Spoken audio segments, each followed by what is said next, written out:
السلام علیکم ورحمۃ اللہ وبرکاتہ۔ بسم اللہ الرحمن الرحیم۔ جی ناظرین، آج ہم آپ کے لیے ویڈیو لے کے آئے ہیں۔ وہ ویڈیو ہے ڈاکٹر طاہر القادری حفظہ اللہ تعالیٰ کی۔ جیسا کہ ناظرین آپ کو اس بات کا علم ہوگا کہ ان کے خواب جو ہے نا، جو انہوں نے خواب بیان کرتے رہے ہیں، ایک وقت تھا جب وہ اپنے خواب بیان کرتے ہوتے تھے اور پھر لوگوں نے بڑے اعتراضات اٹھائے۔ تو ناظرین اسی والا سے ایک اینکر ان سے یہ سوال کر رہے ہیں، ان کی جو خواب انہوں نے بیان کیے تھے۔ تو آئیے ناظرین، وہ اس خواب کی تعبیر کرنا چاہتے ہیں، لیکن وہ اینکر اس کو بار بار پوچھتے ہیں وہ جو آپ کو خواب آئی تھی اس کے بارے میں، لیکن ڈاکٹر طاہر القادری حفظہ اللہ تعالیٰ مجال ہے کہ ٹچ سے مس ہوں، وہ بس اپنی گفتگو میں لگا کے رکھے ہوئے ہیں، یعنی ان کی بات کا وہ جواب نہیں دے رہے۔ تو آئیے ناظرین مل کے وہ ویڈیو دیکھتے ہیں، تو پھر انشاءاللہ ناظرین اسی والا سے ہم بھی گفتگو کریں گے۔ تو آئیے ناظرین مل کے ویڈیو دیکھتے ہیں۔ ہمارا تو ہم سے بڑھ کر شفاف زندگی ان میں سے کسی نے خواب میں بھی نہیں دیکھی ہوگی۔ ڈاکٹر صاحب، آپ کا خواب، آپ کے خواب، یعنی وہ کہتے ہیں کہ جی خواب میں آپ نے کہا کہ مجھے بشارت ہوئی۔ ڈاکٹر صاحب میں عرض کروں، میں تھوڑا سا ماضی میں، لیکن وہ سوال ایک بڑا ہے۔ میں سمجھ گیا، میں اور آپ آ جاتا ہوں، ٹکٹ کی کوئی بات کی، میں آ جاتا ہوں۔ بات یہ ہے، اب یہ جو بشارات اور رؤیا خواب کا جو مسئلہ ہے، وہ ایسا نہیں ہے کہ آدمی ٹی وی انٹرویو میں تھوڑی دیر کے لیے کر لے۔ یہ ایک بہت بڑا علمی مسئلہ ہے، علمی مسئلہ ہے، اور اس کو ٹی وی انٹرویوز میں نہ حل کر سکتے ہیں، نہ کوئی دین اور اخلاق اجازت دیتا ہے کہ کیا جائے۔ میں آپ کی بات کو مختصراً اس کا علمی جواب دے دوں گا۔ پہلی بات ذہن میں رکھ لیں کہ خواب کا مطلقاً انکار کرنا کفر ہے، کفر ہے۔ اچھا، جو کہے نا کہ خواب اور رویا اور بشارت آتی ہی نہیں، یہ جھوٹ ہوتا ہے، یہ کفر ہے۔ اس لیے کہ قرآن مجید میں خواب بیان ہوئے ہیں، انبیاء کے بھی اور غیر انبیاء کے بھی، جو انبیاء نہیں تھے۔ یوسف علیہ السلام کے بھی خواب ہوئے اور ان کے ساتھ جو قیدی تھے ان کے خواب اور تعبیرات بھی۔ تو خواب کا مطلقاً انکار کرنا قرآن کا انکار ہے۔ پھر بخاری، مسلم، ترمذی، تمام کتب حدیث میں ابواب ہیں رویا کے، متفق علیہ حدیثیں ہیں حضور۔ تو مطلقاً خواب کا انکار کرنا رسول پاک صلی اللہ علیہ وسلم کی سنت اور حدیث کا انکار ہے، پہلی ایک بات۔ دوسری بات اصولی سمجھاتا ہوں، خواب میں جو بات آپ سنتے ہیں، میں آپ کو اور آپ کے ذریعے پوری قوم کو ایک دینی تربیت دے دیتا ہوں۔ جو خواب میں گفتگو ہوتی ہے کسی سے، سنتے ہیں یا دیکھتے ہیں، مراد اس سے وہ حقیقتاً نہیں ہوتا، یہ فیگوریٹو اور میٹافوریکل، مجازی اور کنایا ہوتا ہے خواب، یعنی مراد کچھ اور ہوتا ہے، الفاظ یا مشاہدہ کسی اور چیز کا ہوتا ہے۔ یہ خواب کا ایک اصول ہے۔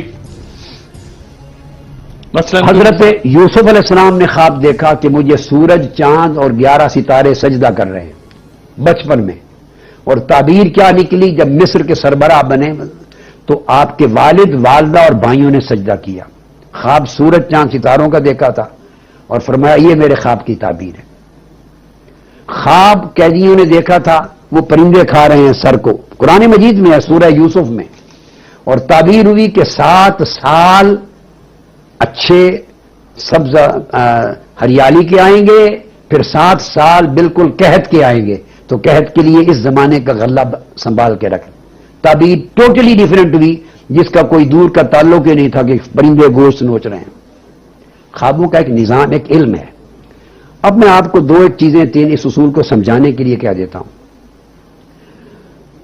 سیدنا امام اعظم ابو حنیفہ رحمۃ اللہ رضی اللہ تعالی عنہ، ان کو خواب آیا، اور یہ دنیا کے کسی عالم دین سے جو حنفی ہیں، علماء دیوبند ہیں یا علماء بریلی ہیں، کسی سے پوچھ لیں، کوئی انکار نہیں کرے گا، آپ کی سوانح حیات کی ہر کتاب میں درج ہے۔ ان کو خواب آیا کہ حضور علیہ السلام کی قبر انور کھلی ہوئی ہے اور آپ کی مبارک ہڈیاں، استخوان مبارک، وہ خاک میں ملی پڑی ہیں، اور بکھری ہوئی ہڈیاں، مبارک ہڈیوں کو میں اکٹھا کر رہا ہوں، سمیٹ رہا ہوں۔ یہ آپ نے خواب میں دیکھا، سخت پریشان ہو گئے، بہت پریشان ہو گئے۔ امام ابن سیری کے پاس گئے، امام محمد بن سیری تابعی تھے، جب ان کے پاس گئے پریشان ہو کر اس خواب کی تعبیر پوچھی، انہوں نے فرمایا مبارک ہو، یہ جو ہڈیاں مبارک دیکھی ہیں اس سے مراد احادیث نبوی ہے۔ دیکھی ہڈیاں مبارک، فرمایا احادیث نبوی مراد ہے۔ وہ پریشان تھے کہ حضور کا جسد یکدس تو سلامت ہے، زندہ ہیں جسمانی اور روحانی طور پر، یہ کیا دیکھ رہا ہوں؟ فرمایا مبارک کو اس سے مراد احادیث حضور کی جمع کرو گے اور اس سے فقہ اور شریعت کو مدون کرو گے، جس سے فقہ حنفی بنی اور شریعت کو آپ کی خواب میں بشارت ہوئی؟ سن لیں، کیونکہ آپ نے پوچھا میں کنسپٹ سمجھا دوں۔ ٹھیک ہے، صرف 2 مثالیں دے رہا ہوں۔ امام بخاری رحمت اللہ تعالی علیہ کو خواب آیا۔ آپ اہل حدیث مکتب فکر کا عالم ہو، سلفی ہو، دیوبندی ہو، بریلوی ہو، اہل سنت ہو، کسی سے پوچھیں کہ انکار نہیں کرے گا، امام بخاری کی سوانح حیات کی ہر کتاب میں، حتیٰ کہ امام عسقلانی نے جو بخاری کی شرح لکھی ہے ہر شرح میں درج ہے، انکار نہیں کوئی کر سکتا۔ خواب آیا کہ حضور علیہ السلام تشریف فرما ہے، خواب میں دیکھا تو امام بخاری پنکھا لے کے حضور علیہ السلام پر سے مکھیاں بیٹھنے والی مکھیوں کو دور بگا رہے ہیں، آقا علیہ السلام سے مکھیوں کو بگا رہے ہیں۔ یہ امام بخاری نے خواب دیکھا۔ آپ پریشان ہوئے کہ حدیث پاک میں آتا ہے کہ آپ کے شمائل اور خصائل میں ہے کہ آپ کے جسد اقدس پر تو مکھی بیٹھتی ہی نہیں تھی، جیسے بادل سایہ کرتا تھا حضور علیہ السلام کے جسد عطر پہ نہیں بیٹھتی تھی، تو دیکھو سری حدیث کے برعکس دیکھا۔ اب آپ سمجھ سری، اسی طرح امام ابو حنیفہ کا خواب بالکل عقیدے کے خلاف دیکھا، حدیث کے برعکس دیکھا کہ مکھی تو بیٹھتی نہیں تھی اور میں خواب میں دیکھ رہا ہوں کہ مکھیاں بیٹھ نہیں، جل رہا ہوں اور دور بگا رہا ہوں۔ پریشان ہوئے، اپنے مشائخ کے پاس گئے، استاد کے پاس، اور ان سے پوچھا، فرمایا امام بخاری تمہیں مبارک ہو، تمہیں یہ بشارت ملی ہے، بشارت کہ جو موضوع احادیث داخل کر گئی ہیں لٹریچر میں، تم مکھیوں سے مراد موضوع احادیث ہیں، جو من گڑت حدیثیں داخل کر دی گئی ہیں جو درست نہ تھیں، ان کو ہٹا رہے ہو، مکھیوں سے مراد وہ ہیں، اور صحیح احادیث کو جمع کر رہے ہو، اور اس خواب کے نتیجے میں آپ نے صحیح بخاری لکھی، تمام صحیح احادیث۔ تو آپ نے جو خواب کا جو بشارت میں جو دیکھا جاتا ہے اس کا معنی اور تعبیر کچھ اور ہوتی ہے۔ قرآن اب میں آپ کو ایک حدیث کی ایک چیز بتاتا ہوں۔ قرآن مجید میں اللہ رب العزت نے فرمایا، جو بات آپ کر رہے ہیں اس کا جواب، فرمایا وقرض اللہ قرضا حسنا، فرمایا کہ اللہ تعالیٰ کو قرض حسنا دو، یہ قرآن کہہ رہا ہے، اللہ تعالیٰ قرض مانگ رہا ہے، اللہ کو قرض حسنا دو۔ تو کیا اس کا معنی ان الفاظ کا یہ لیا جائے کہ اللہ تعالیٰ ہمارے قرضے کا محتاج ہے، اللہ ہم سے قرضہ مانگ رہا ہے؟ یہ وہ جو خوابوں کو جو بیان کر کے جو الٹی سیدھی تعبیر کر رہے ہیں انہیں شرم آنی چاہیے، شرم آنی چاہیے کہ یہ قرآن و حدیث کے مسلمہ اصولوں کے خلاف ہے۔ اللہ پاک فرماتے ہیں قرض دو مجھے، اور اس کا معنی کیا ہے؟ مطلب غریبوں کو قرض دو، غریبوں کی محتاجی دور کرنے کے لیے ان کی مدد کرو۔ تو جو غریبوں کو قرض حسنا دو گے، گویا اللہ تعالیٰ اس کا اجر یہ دے گا کہ اپنے دائیں ہاتھ سے وصول کرتا ہے، یہ غریبوں پر شفقت ہے، مگر اللہ نام اپنا لے رہا ہے۔ اب ایک سے آخری بخاری مسلم کی متفق علیہ حدیث سنا رہا ہوں، متفق علیہ حدیث پاک میں ہے، اور متفق علیہ حدیث کہ اللہ پاک قیامت کے دن ایک شخص کو پوچھے گا کہ میں بیمار تھا، اللہ تعالیٰ پوچھے گا تو میری عیادت کو نہیں آیا، ایک سے پوچھے گا میں بھوکا تھا تم نے مجھے کھانا نہیں کھلایا، ایک سے اللہ پاک فرمائیں گے میں پیاسا تھا تو نے مجھے پانی نہیں پلایا۔ وہ پریشان ہوگا، باری تعالیٰ تو بھوک سے پاک ہے، تو ہمیں دینے والا ہے، تو کیسے بھوکا ہو سکتا ہے؟ اللہ پاک فرمائیں گے تمہارے پڑوس میں تمہارے سامنے وہ شخص ایک بندہ بھوکا نہیں تھا، وہ جو میرا بندہ بھوکا تھا اسے کھانا کھلاتے تو میں یہ سمجھتا کہ جیسے تو میری بارگاہ میں کھانا بھیجا، اس پیاسے کو پانی پلاتے تو سمجھتا کہ میری خدمت کی، اس بیمار کی عیادت کرتے تو سمجھتا میں خوابوں کا نظام۔ یہ تو میں نے احادیث میں قیامت کے دن کا مکالمہ بیان کیا، وہ چونکہ آپ کے بارے میں چل رہی ہے بات کافی، اس لیے واضح کر دیا۔ تو خواب کی جو گفتگو ہوتی ہے یہ تو جیتے جاگتے کی بات بتا رہا ہوں نا میں نے، اللہ پاک کی اور گفتگو حضور السلام۔ تو خواب میں جو بات کہی جاتی ہے، اگر کسی ملازم کو، نوکر کو، امتی کو کہا جائے نا میرے لیے یہ کرو، آپ سمجھ گئے، اس کا مطلب مانگنا نہیں ہوتا، حکم کرنا ہوتا ہے، اور مالک اپنی امتی کو، نوکروں کو، بھکاریوں کو حکم کرتا ہے۔ آپ کے گھر ملازم ہوتے ہیں، آپ کہتے ہیں نا کب چائے کا لے آؤ میرے لیے، تو کیا آپ بھوکے ہیں؟ آپ اس سے مانگ رہے ہیں، محتاجی ہے۔ آپ کہتے ہیں بھی کھانا لے آؤ، آپ کہتے ہیں میرے لیے ٹکٹ بنوا کے لے آؤ، تو کیا وہ آپ کو ٹکٹ دے کے آپ پریشان کے حوالے سے کافی میں وہی کہہ رہا ہوں، آپ جب چھوٹے کو جب نوکر کو کہتے ہیں تو یہ حکم ہوتا ہے، یہ حکم ہوتا ہے۔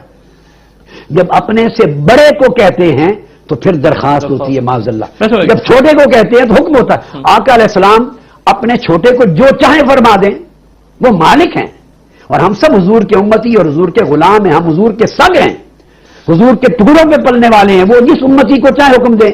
صحابہ کرام کے گھر آقا علیہ السلام جاتے تھے اور بے شمار مواقع پہ نہیں فرماتے تھے کہ کھانا لاؤ، ٹھیک، میں 2 دن سے بھوکا ہوں، تو میں- کیا اس کا مطلب ہے معاذ اللہ وہ کھانا مانگ رہے ہیں، محتاج ہیں؟ نہیں، وہ مالک اور حاکم ہیں حضور، ڈاکٹر صاحب گفتگو اتنی دلچسپ ہے وہ جس سے چاہیں تو میں جب سمجھ گیا۔ امتی کو حضور کا حکم ہوتا ہے نا، وہ حکم جو ہوتا ہے وہ نوکر کو حکم ہوتا ہے، امتی کو حکم ہوتا ہے، ٹھیک۔ اور اس سے مراد جب ایسا حکم فرماتے ہیں اس سے مراد ہے کہ میرے دین کے لیے سفر کرو، یہ سفر کرو، ٹھیک ہے میرے ڈاکٹر دین کے لیے آخری سفر کرو مطلب اس شرق سے- سے غرب تک، اور میں نے سفر کیا اچھا وہ ٹکٹ والی بات شرق سے غرب تک، اس سے مراد یہ ہے کہ تم میرے دین کے لیے سفر کرو، میرے دین کی اشاعت کرو۔ بسم منہاج القرآن کے ذریعے میں نے دنیا کے 90 ملکوں میں سفر کیا اور ہزارہا غیر مسلموں کو کلمہ پڑھا کے مسلمان کیا، مراکز قائم کیے، میں سمجھ رہا ہوں۔ حکم تھا نہیں، اس کی- کہ تم میرے نوکر اور میرے امتی ہو، میرے دین کی اشاعت کرو، اور مالک ہیں آقا، ان کا حکم، ان کا طریقہ امتیوں کو حکم دیتے ہیں۔ ڈاکٹر صاحب وقت ختم ہوا، اتنی دلچسپ گفتگو کہ اس کو آگے انشاءاللہ موقع ملے گا۔ یہ جو سوال ہے نا سارا،